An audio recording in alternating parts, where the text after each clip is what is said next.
Hey there, comic fans. This is Comicfan with another haul. In this episode, I've got a huge stack of dollar books. Huge stack of dollar books. I thought everything had been dried up since our last episode. I apparently was wrong. Like I said, most of this stack was $1. I've got 2 books that weren't $1. I'll get those out of the way. These 2 books I've been trying to obtain for quite a while. Oh, geez, well over 2 years now. Haven't been able to get a hold of them. The prices on eBay were just way too high that I was expecting to pay for them. These, of course, are Battle of the Planets. You guys have seen my other videos where I've been trying to collect these piece by piece. There's only a $10 run, but these two books were the hardest for me to find. Online they were available, but it just wasn't something that was in my budget. Luckily, a friend of mine had these, and I went to his show last week, I believe, and he had these 2 for $5 a piece. Battle of the Planets, number 7, number 9, 2 of the hardest books for me to find. Very happy to have those, and in fact, these are the grail of this episode. But I got some good ones, dollar-wise. Great books. Start off with Howard the Duck, number 32. Nothing fancy there, just trying to complete the run. This was a later issue in the run. I think the second to the last book in the series, and that was just $1. I finished another run in this dollar sale 2 weeks ago. I went to a nice dollar sale at a local shop.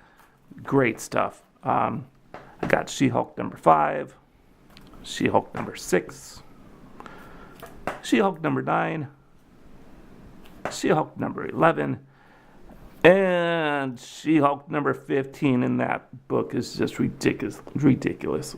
I don't understand how somebody's thinking to actually interfere with She-Hulk, but this whole series is pretty ridiculous in itself. So it doesn't surprise me. But I'm happy to say that I am finished with that run. She-Hulk, I will not have to hunt you guys down anymore. And everything else was pretty random.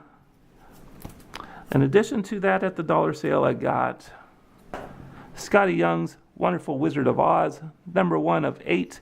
It'd be a great series to collect as well. I'm not a big Scottie Young fan, but for me, this is where it's at for Scottie Young.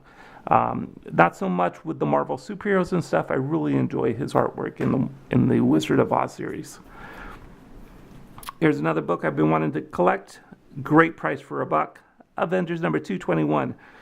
It's just 2 new members to the team. It was a great read. I'm not going to spoil it for anybody who hasn't read it, but it's really just a really entertaining read. Another dollar find. Marvel, actually Epic through Marvel. Silver Surfer. I believe this is just a 2-issue limited series done by Mobius, and it has an original story by Stan Lee. This one I'm always able to find, but issue number 2 has actually been a little harder for me. I'd really like to get that. That'd be cool. Another dollar find. Superman, Man of Steel, number 19. Early appearance of Doomsday. Actually, one of the first, I believe the first one was 17, then 18, and 19. That was a good dollar find. Another series I'm trying to complete. Elvira's House of Mystery, number 4. It's just a fun read like that. Another great dollar find. Sensational She-Hulk number 34. Good pickup for $1. I would kind of like to start looking at this run myself to complete, because the artwork is really great, done by John Byrne. Good stuff. Actually, I think this run would be harder to find than the first series.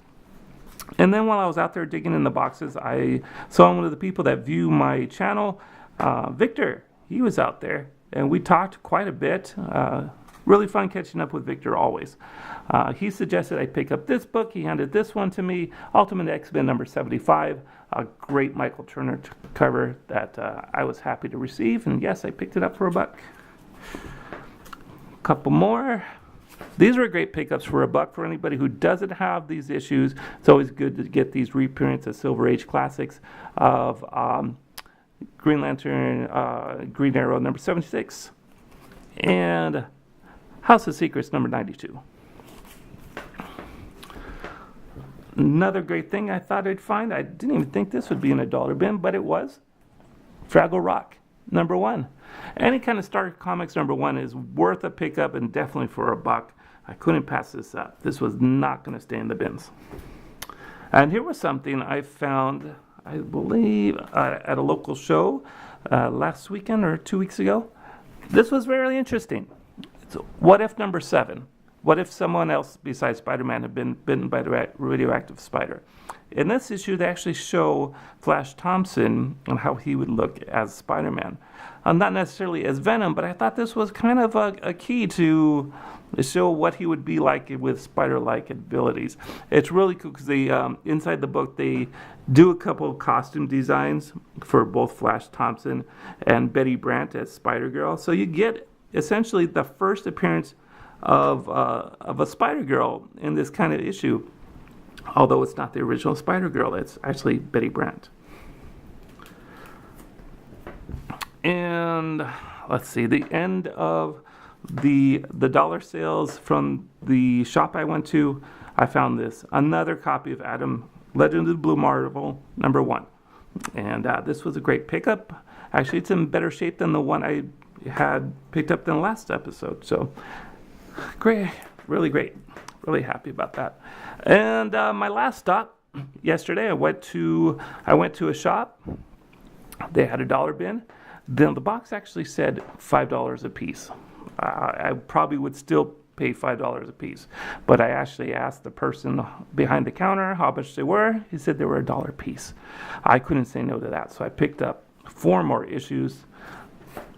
To begin with, I picked up Lady Death number 2 from the original series. This is not done by Adam Hughes. It's actually a different Hughes. Everybody picks these up thinking they're Adam Hughes work, but they're actually not.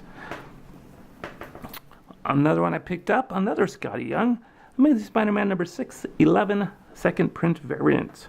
For $1, definitely worth a pickup. I only wish he had more.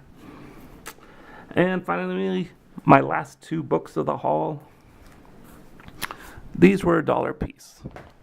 Cry for Dawn, number 1, first print, and second print. Both for $1 a piece. You know what? I actually went to these boxes, looked through them because I had no cash on me, and then I went back, had lunch with my daughter Sophie, and I went and did a little investigating on the eBays, and then I said, "Geez, I got to go back." So I went, raced, got some money, picked these up. Very happy I did. These were suggested for mature readers. Now, these were actually done by, I think these were done back in 1989 by Linsner. And they do they are still very much for mature readers. I just was wondering how they've grown on people. Or, you think in this modern age, whether or not something like this would still be considered mature. And it is very much mature. I leafed through them and I'm like, okay, it raised an eyebrow or two, and I was like, yeah, that shouldn't be in a comic book. But for $1 a piece, are you kidding me? So that is my haul. You probably won't see anything for me for about a month because I'm saving up for San Diego Comic-Con. I'll be going there, and can't wait to see what I'll find there. You'll hear from me shortly after that. So until then, happy hunting. This is Comicfan. We'll see you later.